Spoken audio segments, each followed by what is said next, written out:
so young, caught up in the excitement of the city.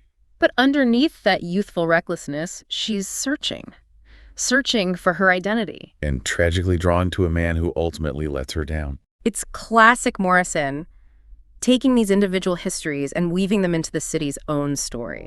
And when we zoom out to the bigger picture, it highlights that theme of migration. Welcome to Witter, Who Has Time to Read, the podcast that brings deep dives for busy minds. Listen to AI hosts Jane and Dane and get ready to unpack the world's most captivating books in just a fraction of the time.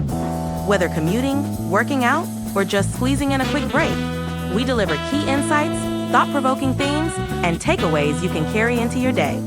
Don't forget to like, subscribe, and leave a comment. Plus, use our links in the description to purchase this book.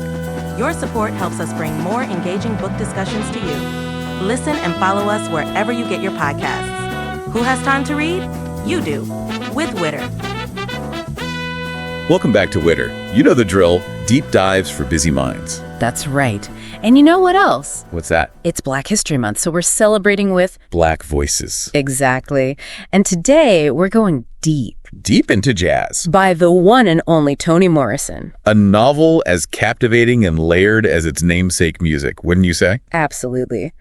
Jazz takes us straight to the heart of 1920s Harlem. Oh, the roaring 20s. A time and place bursting with creative energy, social change, you name it. And, of course, that irresistible jazz music. But Morrison takes us beyond the glitz and glamour. She plunges us into a story. That's raw. Unsettling, yet utterly mesmerizing. I'd have to agree with that. And the book wastes no time pulling us in. It kicks off with a shocking act of violence. Oh, yeah, talk about an opening. Violet Trace, this middle-aged woman, disrupts a young woman's funeral with a knife. Just like that, we're hooked. Who is this young woman? And why such a visceral reaction? As we read on, we discover the deceased is Dorcas, the young lover of Violet's husband, Joe. It's a love triangle gone very, very wrong. But Morrison doesn't stop there. She weaves a tapestry of viewpoints. Exactly. We experience Violet's grief and rage. Feel Joe's guilt and longing. And even hear Dorcas's own voice from beyond the grave. It's almost like we're getting a 3D view of these events. Each perspective adds a whole new layer to the story. It really makes you question everything you think you know. And then there's this fascinating element. The unnamed narrator. Ah, the voice of the city itself. You know, it's like the city is another character, witnessing and commenting on everything that unfolds. It is, like a Greek chorus. But like way cooler. Yeah. In those classic Greek tragedies, you'd have this group narrating, offering commentary. Well, here Morrison uses the city to add this whole other layer of depth and perspective. I like the way you put that. It's not just setting the scene, it's an active participant in the drama. Oh, for sure. So we have this bustling city, these tangled relationships, and all these secrets simmering beneath the surface. But it's the way Morrison uses flashbacks to reveal the characters' pasts that really got to me. Absolutely. It's not just gratuitous backstory. It's about how these experiences directly shape their present lives. It's cause and effect, but on a deeply personal level. Exactly. For example, we learn about Violet's traumatic childhood in the rural South. Yeah, and how it created this fierce independence in her. But also this deep-seated fear of motherhood. Which, when you think about it, has major implications for her reaction to Joe's infidelity. Totally. And then there's Joe. With his rootless upbringing. Always yearning for connection. And for him, his love for Dorcas becomes this transformative, almost spiritual experience. And it's also destructive. It's both. It's complicated. And speaking of complicated, Dorcas. She's so young, caught up in the excitement of the city. But underneath that youthful recklessness, she's searching for her identity. And tragically drawn to a man who ultimately lets her down. It's classic Morrison, taking these individual histories and weaving them into the city's own story. And when we zoom out to the bigger picture, it highlights that theme of migration. The city as this magnet, pulling people from every corner of America. Each with their own hopes and dreams. It's reminiscent of the Great Migration. Millions of Black people leaving the South. Seeking better opportunities. Escaping racial violence. But it makes you think, is the city a promise or a trap? It's a bit of both, isn't it? And speaking of the allure and danger of the city, We can't forget the jazz music. it's everywhere in this story. It's in the prose, in the rhythm of the sentences, in the characters' lives, It's not just background music. It's like a heartbeat, a pulse. reflecting the passions, anxieties, and freedoms of that era. You're so right. It's almost a character itself. I think it is. It becomes a metaphor for the complexities of life in Harlem during the Roaring '20s. Seductive, intoxicating, Unpredictable, even dangerous. just like the city itself. And speaking of the city's inhabitants, one of the most striking things about this novel is, The portrayal of black women. oh, absolutely. They're so different, yet they share this strength and resilience. It's powerful. Morrison captures the nuances of black womanhood so beautifully. Violet, Dorcas, even Alice Manford Dorcas as an aunt, they all embody different aspects of this strength. But they're also vulnerable, flawed, and incredibly human. They defy those stereotypical representations of black women we see all too often. Exactly. And then there's how Morrison handles love and betrayal. It's not black and white. It's a tangled web. It's messy, complicated. It makes you question whether anyone is truly innocent. Can we really judge these characters? They're driven by love, jealousy, and this deep-seated pain, and their actions have devastating consequences. One of the things that stuck with me long after reading Jazz was this recurring motif of violence. Oh, yes. It's both physical and emotional. It's the scars, both visible and invisible, that these characters carry. And it makes you wonder how much of this violence is rooted in the historical context, the systemic racism that permeates their lives. It's a cycle that's hard to break. It speaks to the legacies of slavery and racism, how they cast a shadow on the lives of these characters, even in the supposed promised land of the North. But let's talk about Morrison's writing itself. Her use of language, it's phenomenal. It elevates this story way beyond a simple love triangle. It becomes poetic, profound. She doesn't just tell a story. She paints a picture with words. It's not just what she says, but how she says it. Absolutely. Her lyrical prose brings the story to life. Instead of telling us what characters feel, she puts us right there in their heads. We're experiencing their thoughts, their emotions as they happen. It's like we're not just reading this story, we're living it. Yeah. So for you, the listener, what does this all mean? What does this deep dive into jazz reveal about the Black experience, not just back in the 1920s, but today? That's a great question. And I think the answer is going to be different for each of us. It will. But I think one thing is clear. Jazz gives us a glimpse into the richness, complexity, and resilience of Black life in America. It's a story about love, loss, betrayal, and ultimately survival. It reminds us of the power of Black voices to tell their own stories, in their own words. Which is something we should all be paying more attention to, not just during Black History Month, but all year round. You said it. We often hear stories about the Black experience told by outsiders, but Morrison brings us right into the heart of the community. She shows us its beauty, its struggles, and its enduring spirit. So as we wrap up part one of this deep dive into Toni Morrison's jazz, we'll leave you with some questions to ponder. Ooh, yes. Questions are good. What does this novel reveal about the lasting impact of slavery and racism? How does Morrison's use of multiple narrators and flashbacks enhance the story? And most importantly, how does this story connect with you? How does it deepen your understanding of the Black experience? Stay tuned because, in part two, we'll dive even deeper into the characters, the themes, and the historical context of this extraordinary novel. Welcome back to Witter, where we're exploring the captivating world of Toni Morrison's jazz. picking up right where we left off, with the power of place and perspective. You know, in part one, we talked about Morrison's vivid portrayal of 1920s Harlem. But one of the things that really stood out to me was how the city itself becomes almost like a character. Oh, absolutely. Yeah. The city has this voice, this presence that's constantly observing and commenting on everything. It's like, You keep saying it's like a Greek chorus. it is, but cooler. Like in those classic Greek tragedies, you'd have this group narrating the events, offering commentary. Right, right. Well, in jazz, Morrison uses the city's voice in a similar way. It reflects on the characters' actions. It offers insights into their motivations and the consequences of their choices. Exactly.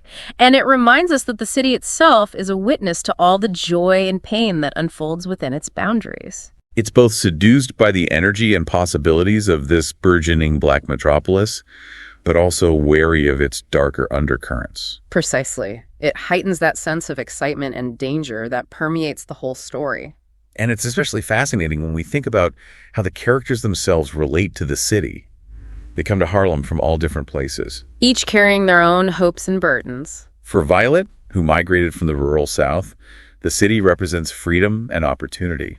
A chance to escape the trauma of her past. But it also brings challenges and anxiety she could never have imagined. And then there's Joe. He embraces the city's rhythm, its energy. He thrives in this environment. It's where he finds love, even if it ultimately leads to heartbreak and tragedy. It's like the city becomes a mirror, reflecting back the best and worst of these characters. I think that's a great insight. It amplifies their desires, but also exposes their vulnerabilities. And it's all tied to another key theme that Morrison explores, the idea of reinvention. These characters are all trying to create new lives for themselves in the city. They're running towards something. But they're also haunted by their pasts.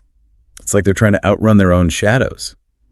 But those shadows just keep following them. Exactly. And that tension, that push and pull between the past and the present, drives so much of the conflict in the story. And this is where Morrison's use of flashbacks becomes so powerful.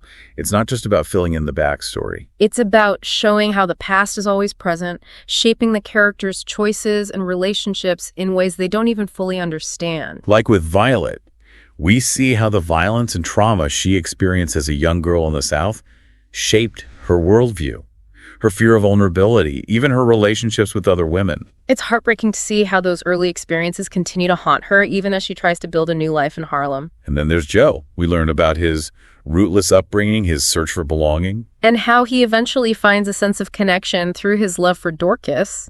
But even that connection becomes twisted and destructive. Partly because he's carrying so much unhealed pain from his past. It's like Morrison is saying that the past is never truly past. It lives within us, shaping who we are, even as we try to move forward. Absolutely. And it's those unresolved traumas from the past that often lead to conflict in the present. We see it in Violet and Joe's marriage. In their inability to truly trust and communicate with each other. Which brings us to the novel's exploration of love and betrayal. It's not just about a love triangle. It's about how these characters' past experiences, their unhealed wounds, make it difficult for them to form healthy, trusting relationships. They're all looking for love. But they're also afraid of it. Yes, and that fear, that inability to let go of the past, leads to misunderstandings, jealousies. And ultimately to violence. But amidst all of this, Morrison gives us these incredible portraits of Black womanhood. Violet, Dorcas, Alice Manfred. They're all so different. But they share this incredible strength and resilience, even as they navigate the complexities of love, loss, and betrayal in a society that often seeks to define and limit them.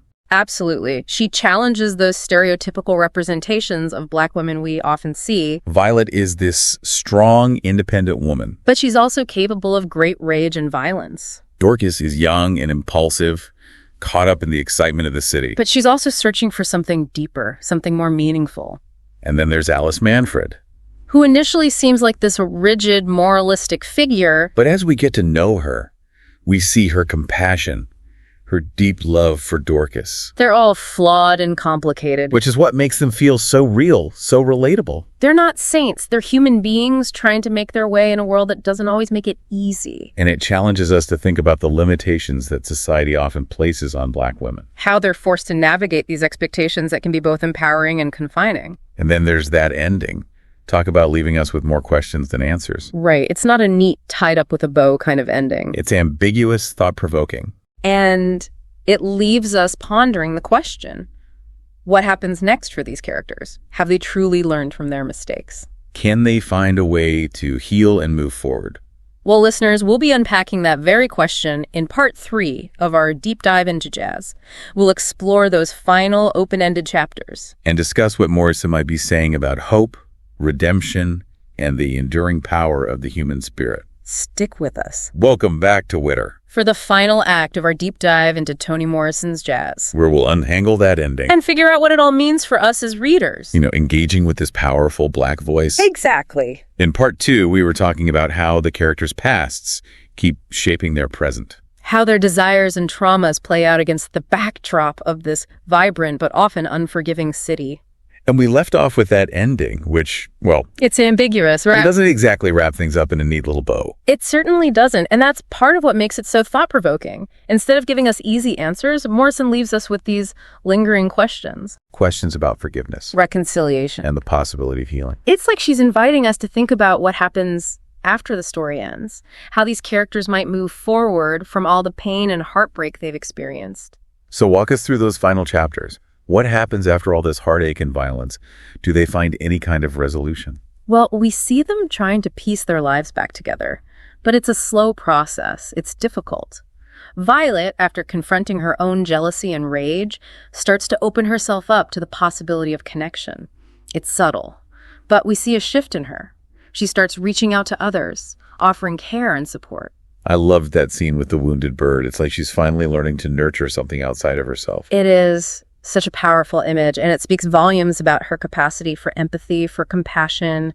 Even after all she's been through, she's still capable of growth, Yeah. of change. So what about Joe? Is he able to move on from Dorcas's death? He's trying. He's grappling with the guilt and the grief. He gets lost in his memories, retracing his steps, trying to make sense of what happened. It's like he's searching for something, some kind of answer or absolution. Yeah.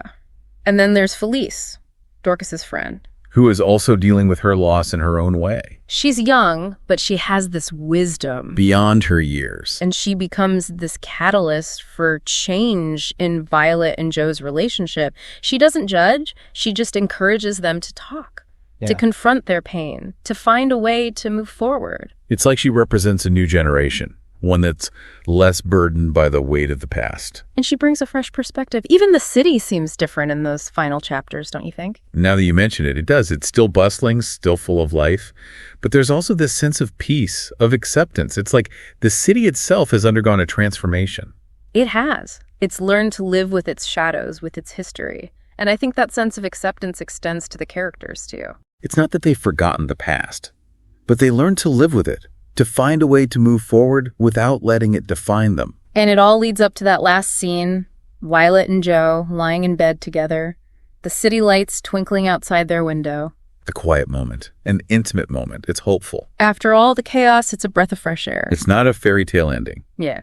But it does suggest that maybe, just maybe, they can find some measure of peace. Some sense of connection, even in the face of tragedy. Which brings us back to that question. What does jazz reveal about the Black experience? Not just in the 1920s, but today. It's a testament to resilience. It's about the human spirit's ability to endure, even in the face of unimaginable hardship.